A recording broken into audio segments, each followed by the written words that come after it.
Ok, muchas gracias. La verdad quería agradecer por esta invitación, pero los 20 minutos no me van a dar con respecto a la exposición, ¿verdad? Pero sí, me gustaría primero agradecerle al doctor Carlos por esta invitación, a la doctora Claudia Reyes y en especial al señor Víctor Manuel Medina, que nos ha apoyado mucho a nosotros como farmacéuticos para poder entrar a lo que es en esta parte esencial de lo que es la formulación magistral. Pues no me voy a llevar más a esto, pues vámonos directamente a lo que venimos. Pues en cierta manera, pues yo, como había comentado ahorita el químico Raimundo, pues soy farmacéutico hospitalario y en mi labor importante en la realización de los medicamentos, en el uso racional de medicamentos, una parte muy importante pues son las formulaciones magistrales, pero ¿qué hay de ahí eh, la cuestión de las formulaciones magistrales dentro del hospital, cómo se da o cómo se realiza? Me gustaría comentarles con respecto a todo esto y con estas diapositivas. Principalmente nosotros en el hospital de Campeche, ahorita que yo ya no trabajo ahí, lo comento primero, pues ellos realizan lo que es una serie de servicios farmacéuticos y entre de ellos está pues la farmacia, la formulación magistral o el área de farmacotecnia.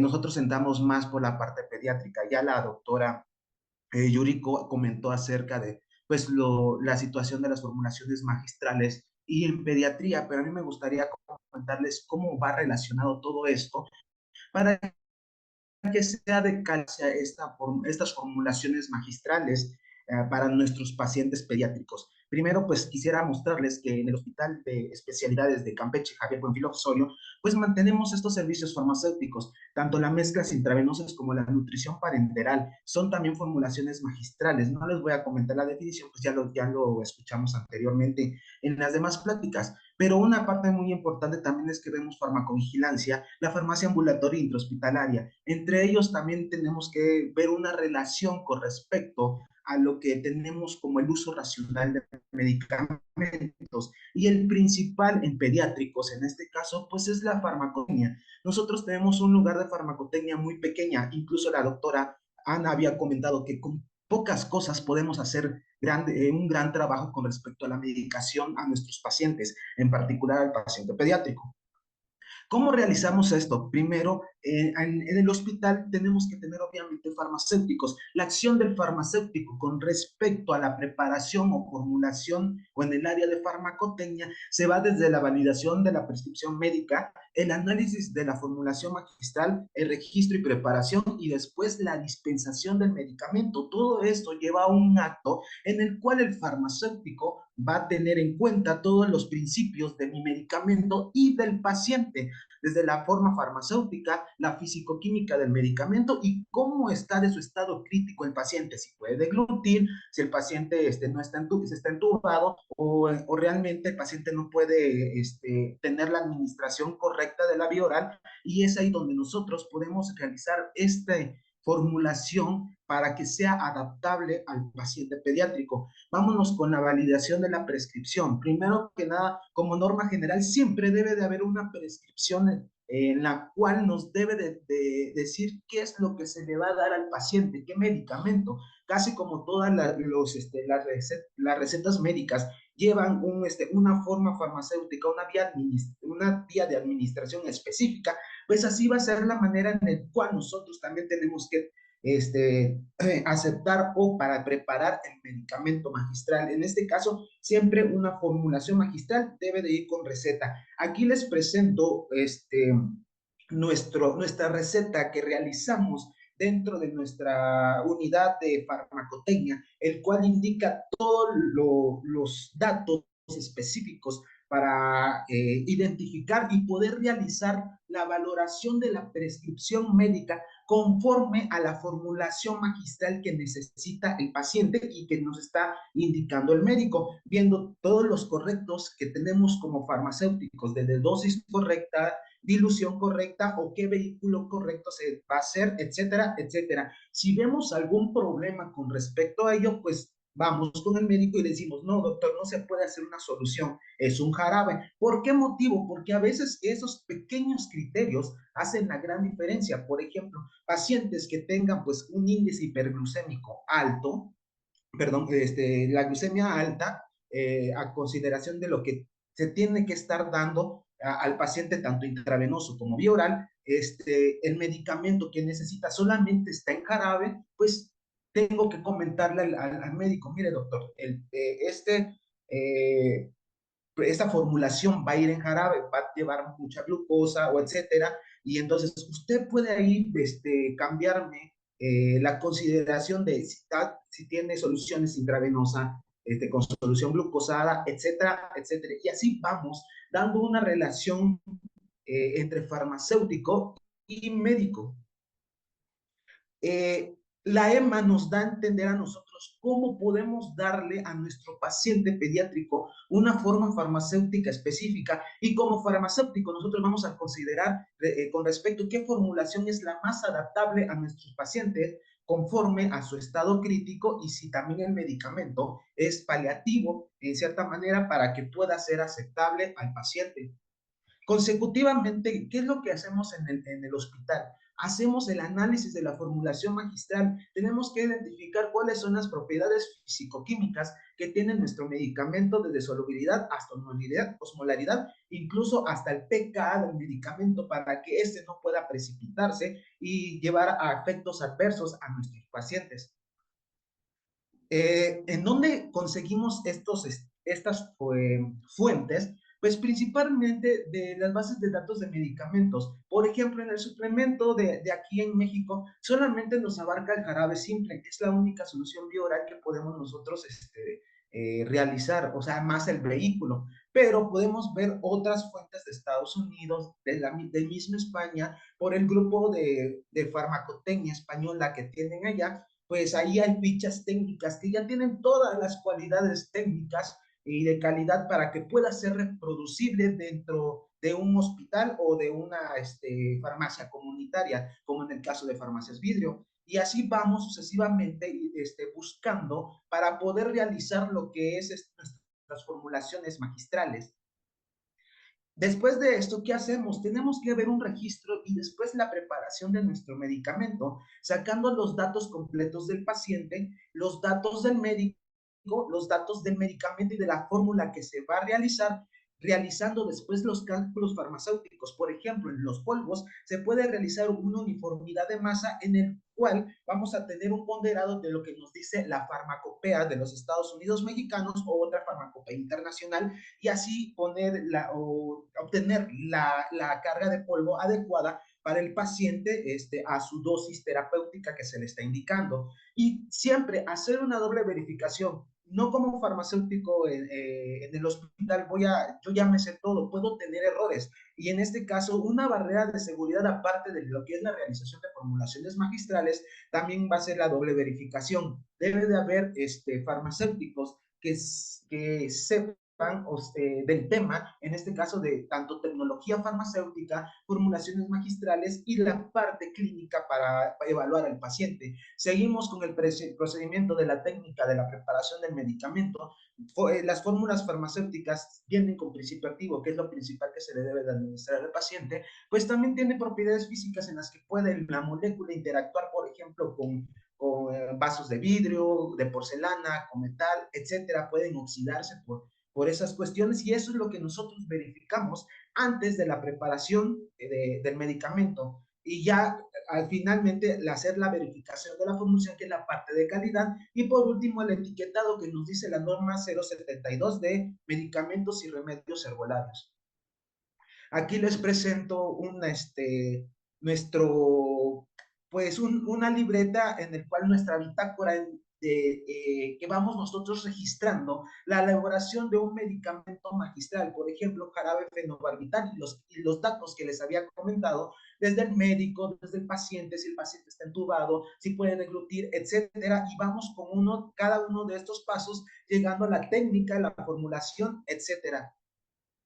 Aquí, esta es nuestra área de preparación de medicamentos, de formulaciones magistrales ahí en Campeche, en este hospital. Si se dan cuenta, es una pequeña parte de lo que es el área de preparación de medicamentos, tanto intravenosos como vía orales. En el caso de nosotros que comenzamos con la parte pediátrica, pues lo más que tenemos en cuenta pues son formulaciones orales, tanto líquidas como sólidas en el caso de polvos. Vuelvo a recalcar lo que había comentado la doctora Ana. Con pequeñas cosas podemos hacer grandes resultados y más para nuestros pacientes pediátricos, que son aquellos que van a necesitar una dosis mínima o más exacta y aparte de todos los procesos fisiológicos que tiene el paciente desde que nace hasta que es adolescente, pues es una parte fundamental la formulación magistral para su farmacoterapia oral. Aquí les presento qué formulaciones son las que hemos preparado conforme a nuestra área de farmacotecnia y junto con el área de pediatría. La espirinolactona, furosemida, captopril, medicamentos que tienen que ver con problemas cardiopáticos, y la cafeína en el caso de la apnea del neonato, ¿no? Este medicamento es el que aquí en México no existe una presentación en el mercado en el cual se tenga pues para acceso tanto para adultos como pacientes pediátricos. Imagínense si no hay adultos y el paciente pediátrico, ¿cómo va a obtener este medicamento? Pues en este caso lo que es el COFAT, y en cierta manera también los médicos, pues van requiriendo medicamentos desde el extranjero o sí lo compran de ahí, y entonces, pero estos medicamentos son caros, en realidad sí tienen un alto costo que no hay aquí en México, y entonces una tableta que ellos tenían de 500 de 200 miligramos, pues lo que hacían es diluir el medicamento en una solución específica y así se lo administran al paciente. Al otro día, pues ese medicamento ya estaba todo precipitado y entonces se vio la necesidad de realizar una formulación adaptable para que se le pueda dar a estos pacientes, a los pacientes neonatos en este caso. Después de eso, ¿qué sigue? Pues la dispensación, informar al paciente o familiar o enfermería qué es, cómo va a ir el medicamento, cómo se va a administrar, incluso si puede ir con comidas, con leches, con jugos o con agua, cómo se va de almacenar el medicamento, si a luz, a temperatura, humedad, etcétera. La cantidad de medicamento que tomará en jeringa o vasito dosificador. Si es necesario agitar la formulación, no olvidar la administración del medicamento, en el caso de polvos, comunicar en cuánto se diluirá y con qué tipo de diluyente, y alguna sospecha de RAM se le debe de informar a la farmacia, comunicarle tanto a enfermería y a los padres que si ve algo raro en el paciente, pues comunicarlo, porque aún así estamos haciendo medicamentos teniendo en cuenta que todos los procesos de calidad y eficacia y de estabilidad se realizaron, pero al final una reacción adversa al medicamento puede ocasionarse en cualquier tipo de pacientes. En este caso, esta tabla o esta gráfica es más relacionado a lo que es a mi proyecto de investigación de tesis que estoy realizando, que es acerca de farmacotecnia aquí en México. Y todos estos medicamentos que vemos aquí son medicamentos orales con presentación pediátrica en el mercado mexicano.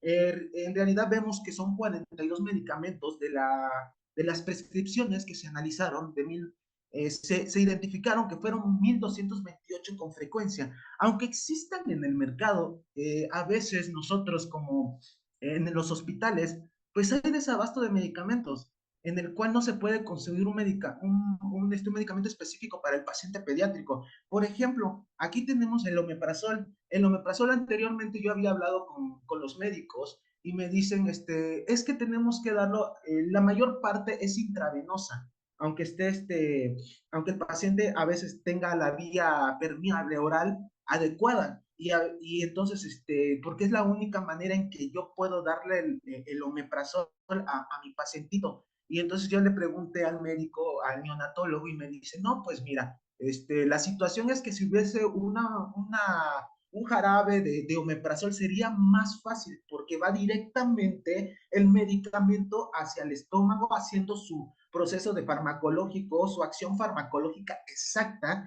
directamente hacia la célula diana. Y entonces, ok, ¿y qué tal si pues se puede hacer, si hay una suspensión de omeprazol? Pues sería lo magnífico, ¿no? Pues en estas son consideraciones que nosotros también tenemos que tener en cuenta al momento de que, pues es la necesidad de la formulación magistral, ¿sí? Ver que en nuestros hospitales a veces no tenemos estos medicamentos o que es la necesidad del paciente y no lo saben los médicos. Pues en este caso nosotros como farmacéuticos, en el caso de farmacotecnia, comentarles que podría hacerse estos tipos de barreras de seguridad que sería la formulación magistral para nuestros pacientes pediátricos. De aquí les muestro esta gráfica que también encontramos, que son 15 medicamentos, de los cuales sí no hay una presentación exacta para, para pacientes pediátricos, pero vemos que la frecuencia, que es de 844, nos da la necesidad de que se realicen las formulaciones magistrales en el hospital, desde ácido fólico, la cafeína que les había comentado para pacientes con apnea del neonato, e incluso vitamina E, que ¿qué es lo que se hace en el ámbito hospitalario? Picar lo que es la cápsula, darle una gotita al paciente en la lengua, pero si mi paciente pues tiene otro peso a consideración que del paciente de la cama 3, por ejemplo, del cunero 3, que pesa 4 kilos y el otro pesa menos de 800 gramos, por ejemplo, entonces, y le estás dando una gota, pues primordialmente, pues eso sí es está, pues el medicamento no es adaptable a consideración de lo que tengo yo de mi primer paciente que pesa de 4 kilos al de, al de 800 gramos, por ejemplo, ¿no? Entonces, ese es el punto principal que tenemos nosotros en cuenta para poder tener formulaciones magistrales y más para el uso pediátrico en hospitales. Y nos dimos cuenta de una parte muy importante también, que al realizar el análisis del mercado del medicamento, por ejemplo, propanolol, aunque este medicamento no es muy recurrente en pacientes que tienen pacientes pediátricos, vemos que solamente son dos cantidades. Y para lo que es el diagnóstico de angiodema, por ejemplo, hemangiodema, perdón, pues es muy caro y vimos esto. El propanolol, la solución oral que hay en México, había una formulación, pero este sale en 3,136. Disculpen, conectaré mi computadora, que ya se está acabando la pila. Perdón.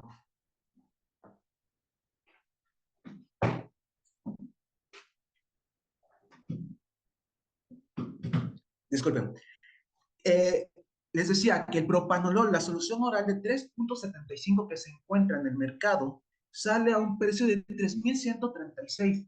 Este medicamento se prepara hasta Francia, ahí está el laboratorio farmacéutico, ¿sí? Pero en el caso, si yo tuviera mi área de preparación de medicamentos magistrales, por ejemplo, con una caja de propanolol que tiene 30 tabletas de 40 miligramos, me sale 68 pesos mexicanos. ¿Sí? De ahí puedo yo tomar a realizar una formulación extemporánea y hacer la formulación de propranolol magistral de 1 miligramo por mililitro a una solución oral de 120 mililitros, el cual al utilizar una o dos tabletas estoy sacando el precio de 6,723 pesos mexicanos, casi 1000 veces, 500 veces el, el precio que estoy haciendo en mi formulación magistral con respecto al que existe en el mercado mexicano, ¿sí? Y para conseguir este medicamento solamente en el centro del país, por ejemplo, en la península de Yucatán es muy difícil encontrarlo, y lo mejor sería pues la formulación magistral. Los casos de éxito tengo demasiados, y junto con la maestra Bjorna Auken Calada, que es la responsable de haber incluido los servicios farmacéuticos en Campeche, en la península de Yucatán y más en el hospital de especialidades, pues tenemos estos casos de éxito. Hay tres de los cuales me gustaría mencionar específicamente porque fueron los que más me llegaron así al corazón, digamos, ¿no? La primera pues fue por la cafeína para pacientes con apnea neonatal. este medicamento, como les había dicho, no se encuentra aquí en México y se tenía que comprar hasta Estados Unidos y en cierta manera una tableta te salía hasta 100 pesos mexicanos, ¿no? Y la ampolleta está más cara, obviamente. Entonces, para hacer lo que es una formulación magistral, pues tenemos que valorar qué principios tiene nuestro medicamento y los criterios que tiene también el paciente.